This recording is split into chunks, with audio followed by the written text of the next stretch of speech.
Hello everyone. Welcome to this lecture on contemporary transnational news flows. This lecture is a part of your paper on news and society. Introduction.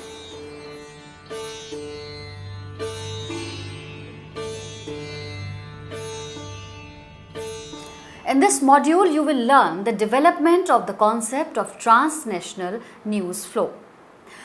This will enable you to understand the debate surrounding the exchange of news amongst nations, the critical analysis of the North-South news flow in context of developed and developing countries, the role of the major news agencies in the transnational news flow, the demand of news world information and communication order, and the current status of news flow. To understand the process of news exchange at transnational level, the chapter engages the normative theories of press. Based on these postulations, you will read the working out of various international news agencies, the debate of center-periphery in their connection with developed countries, the demand for NWICO, the development of non-aligned news agencies pool in response of the monopolistic media, and the present nature of transnational news flow. It is pertinent to know the connection of colonial history with the growth of international news media to understand the media processes at international as well as domestic level. Therefore, the chapter is chronologically structured to describe the theories and concepts. Learning outcome.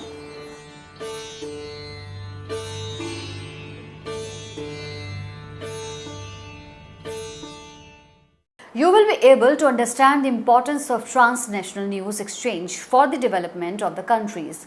The conceptual understanding of free flow versus balanced flow is still relevant.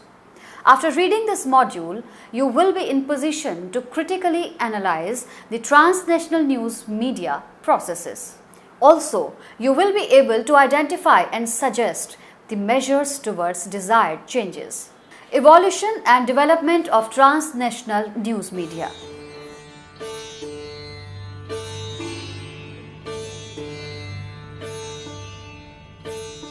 Today we are living in an information society where the economics, political and social affairs depend heavily on the processing, distribution and consumption of information.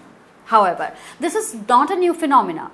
We trace the process of information and news exchange, though mainly for economic purposes, throughout the historic times. Eventually, the control on news and information was seen as a tool for gaining political power.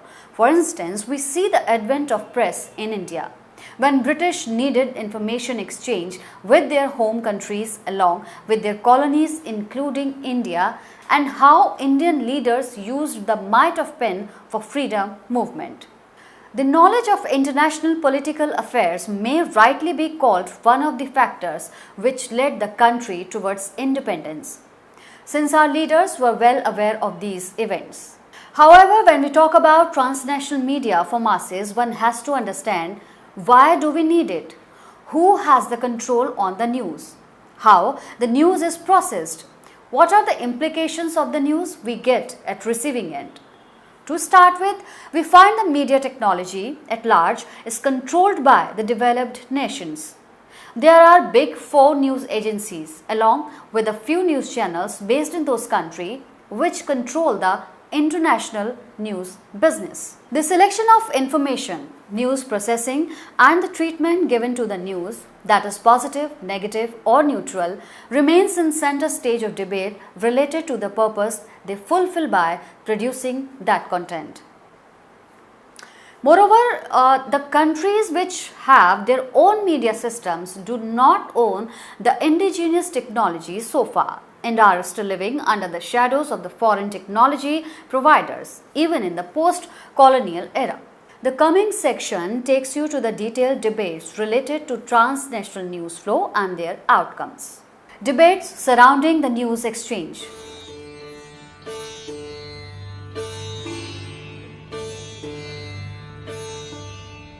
To understand the relevance of transnational news flow here, we engage with normative press theories. These theories define role and nature of news media as based on political systems of their respective countries.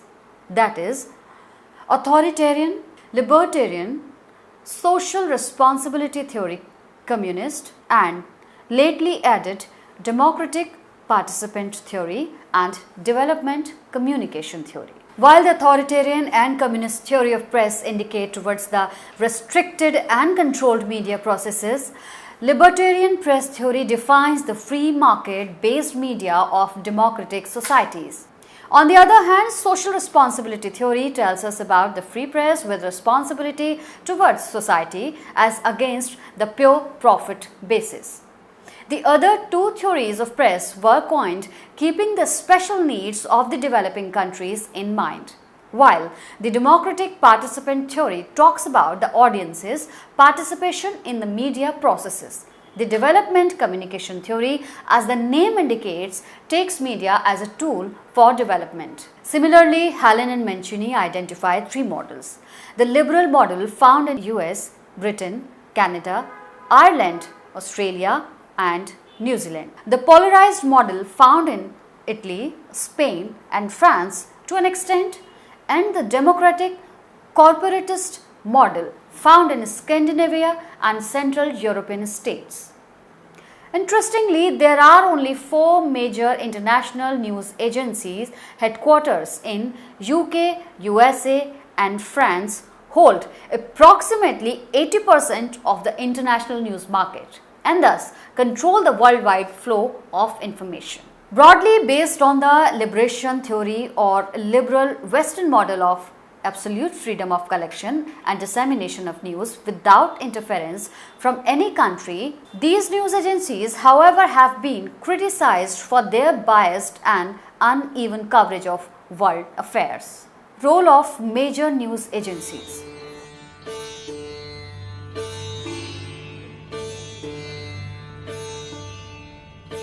The international or world news agencies, Reuters, AP, Associated Press, UPI, United Press International, and AFP, Agence France Presse, are the Western news agencies which are often criticized for being monopolistic and dominant.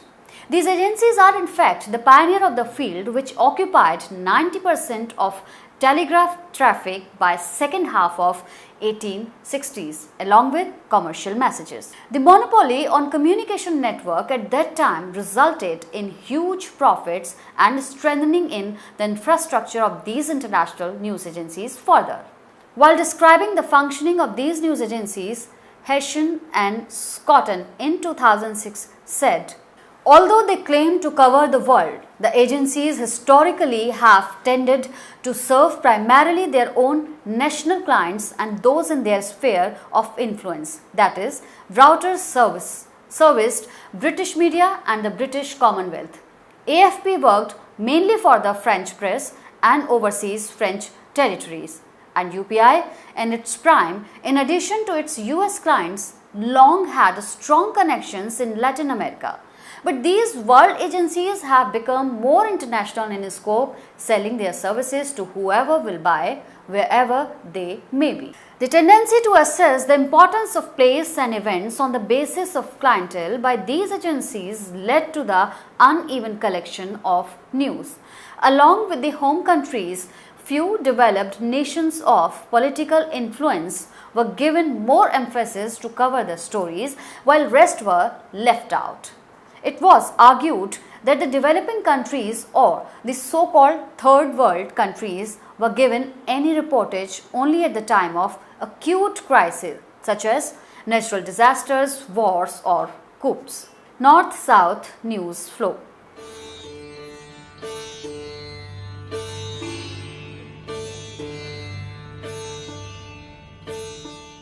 The media monopoly continued even after the Second World War, the time when most of the colonies of world got independence or were in the process of getting independence. Simultaneously, this period was also witnessing the technological development in communication field in the developed nations. While developing countries of the erstwhile colonial world were struggling hard to cope up with poverty, political instability, and social ruptures. Developed world was strengthening its position in terms of communication networks further, while developing countries had little meaningful input into decisions about radio frequency allocations for satellite at a key meeting in Geneva in 1963. Intelsat, which was set up for international cooperation in satellite communication with 11 participating countries in 1964, was dominated by the United States. The flow of news among nations was growing thin with distorted realities of the world, where important events of the less countries were ignored or merely covered, noted the American media scholar Wilbur Schramm in 1964.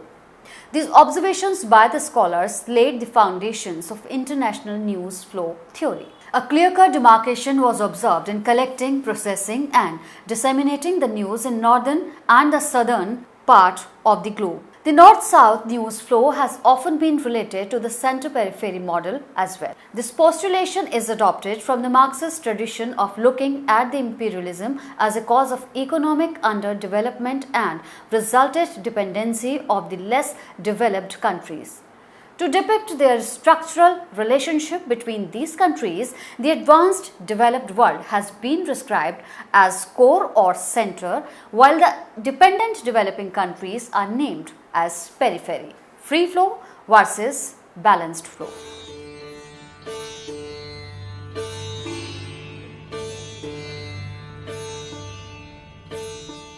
More than 5 decades have been passed. The debate regarding free flow versus the balanced flow is still on. Going back to Western model of press, here the scholars present the argument in favor of free flow of information as against the accusation of imbalanced news flow. According to them, free flow does not necessarily means a balanced or two-way flow of news, as desirable as they may be.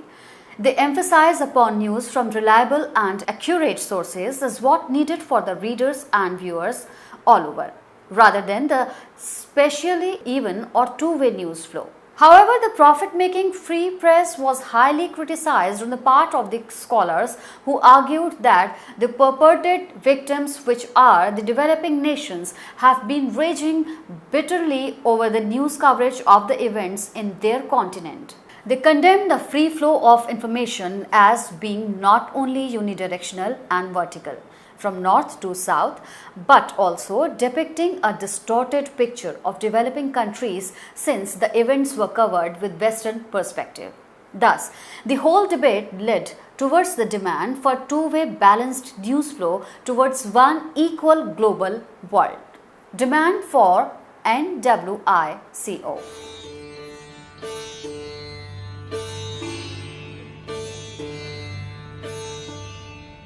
Post Second World War, on one hand, the developing countries were in the process of gaining freedom from colonization, and on the other hand, the world was started to observe the Cold War among two power blocs, that is USA and USSR. This Cold War atmosphere could well be felt in the field of communication exchange, where information and news was seen as just another commodity to be traded for profit, as also the tool for political propaganda. In this backdrop, following factors were the engines to raise the demand for New World Information and Communication Order, that is NWICO.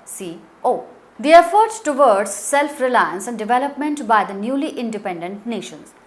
The feeling of a de facto colonialism prevailing among developing nations regarding the Western media as a threat to their cultural and national identities. Studies of news flow conducted by UNESCO, United Nations Education, Scientific and Cultural Organization in 1953 and 1956, which identified the major Western news agencies as one of the vital factors in the flow of information.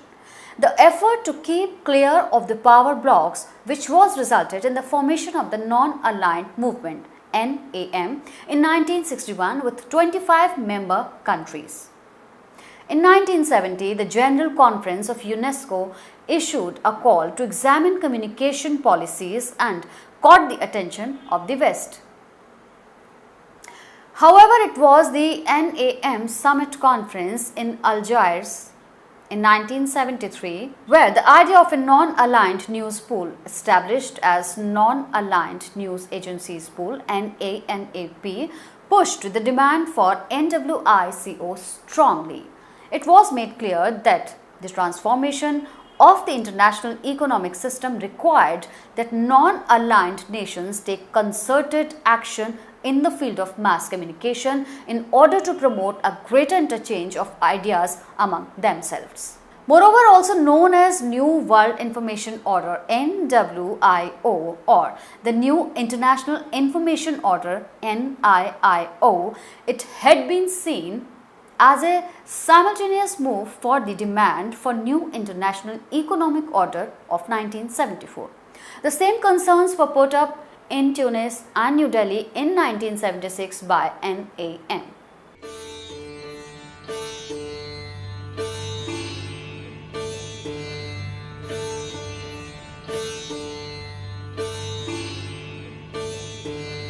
With the goal of a new, more just and more efficient world information and communication order, also agreed upon in the 1978 UNESCO and UN General Assembly resolutions, an international commission for the study of communication problems was established by UNESCO in 1977 under the leadership of Irish diplomat Sean McBride and membership of prominent media personages from varying national and ideological backgrounds. Following were the broad objective: to study the problems in the fields of communication and information while taking account of the diversity of socio-economic conditions and levels and types of development of various countries; to pay particular attention to problems relating to the free and balanced flow of information in the world in accordance with the specific needs of developing countries; to analyze communication problems in their different aspects within the perspective of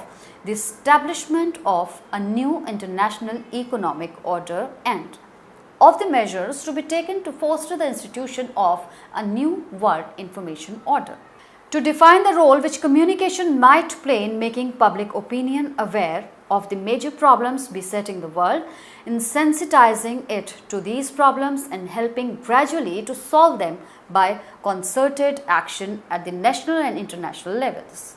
McBride Commission published its report with the title Many Voices, One World in 1980 as a text but not a consensus, and the report uneven style reflects its mosaic character. For instance, the report highlighted the defects in the prevailing system of international news flow, particularly related to the neglect or distorted coverage of the activities of NAM. While seeing some problems in the kinds of news distributed by the transnational agencies, the report, however, appreciated those to provide reliable news. The report stressed upon effort to establish a truly two-way flow of news by international agencies at one hand, and on the other highlighted the responsibility both for failure to use diverse sources and for distorting acts of gatekeeping as lies with local editors. Although the dominant country like China refused to be a part of the commission, USA and UK saw the report as a threat to their political position and condemned it against the free press policy, and many basic issues related to the demand for NWICO were remained unresolved.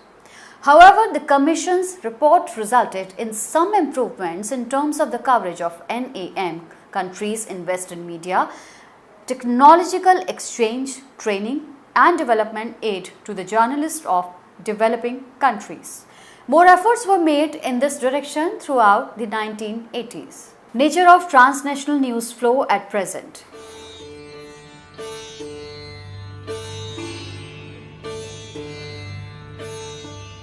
After a decade of McBride Commission, an increase in the capacity building of developing nations in the volume of communication flows and exchange between countries with different economic and social systems had been observed. Today, when democracy is seen as the most humanistic, suitable political system, Journalists in many nations increasingly support and practice the Western concept. However, this could not decrease the pessimism related to the use of media for racial discrimination, propaganda, and vestiges of the colonial domination in the media of the Third World.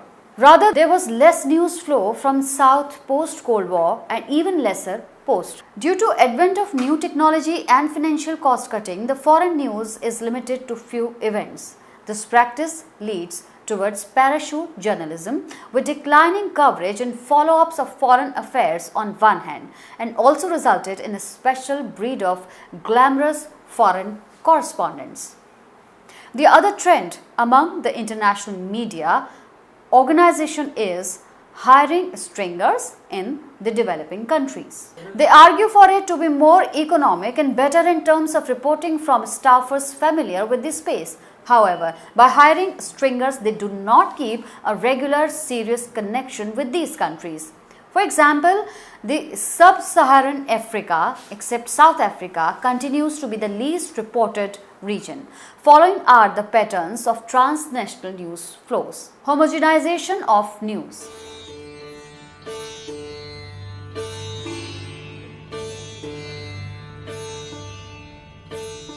Media conglomerates and ownership concentration in the globalized world has led to the vertical expansion of transnational media with few big media players or media barons, particularly Rupert Murdoch of Australia, Britain and America, Silvio Berlusconi of Italy, Time Warner, Disney Company and Viacom of the United States. Murdoch's media acquisition have apparently influenced several major US media mergers, all of which have had implications for the future of international communications. News diversity as well as media credibility has declined in absence of independent voices and due to political economy of news media. English as a homogenized language has also been seen by few scholars as a factor of less diversity in news. Notably, 6 of the world's biggest broadcasters, the BBC, CBS, NBC, ABC, CNN and CBC are English-based. Infotainment.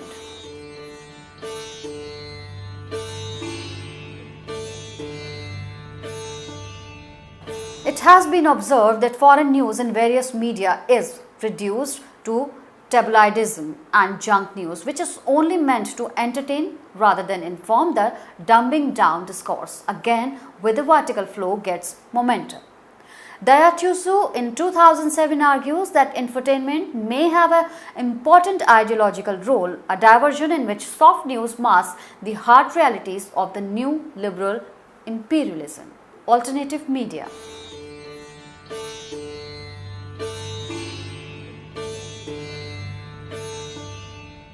The alternative media, including some newspapers, channels and online media, through working on development communication and democratic participant theories, are creating a contraflow from south to west and also fulfilling the need of a balanced flow of information at home.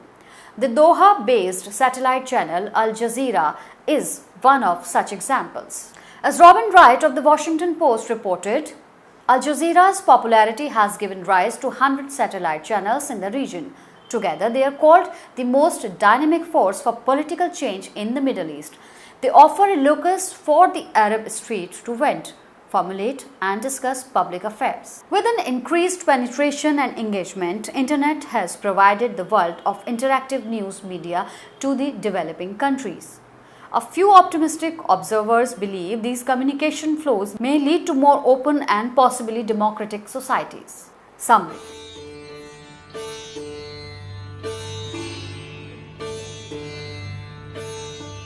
You have learnt the development of transnational news flow and its association with various historical stages, beginning with the colonialization based on the postulation of normative press theories. The transnational news flow has been criticized for being uneven and vertical from north to south. It led to the demand for NWICO with a balanced transnational news flow and MacBridge Commission was set up by UNESCO. Since then, media of more countries are adopting Western model with profit making in mind, and little has been done to achieve balanced flow of information. Nevertheless, alternative media and online media platforms provide a ray of hope. So please do attempt the question in the self-evaluate quadrant. For further reading suggestions, please refer to the third quadrant. Thank you.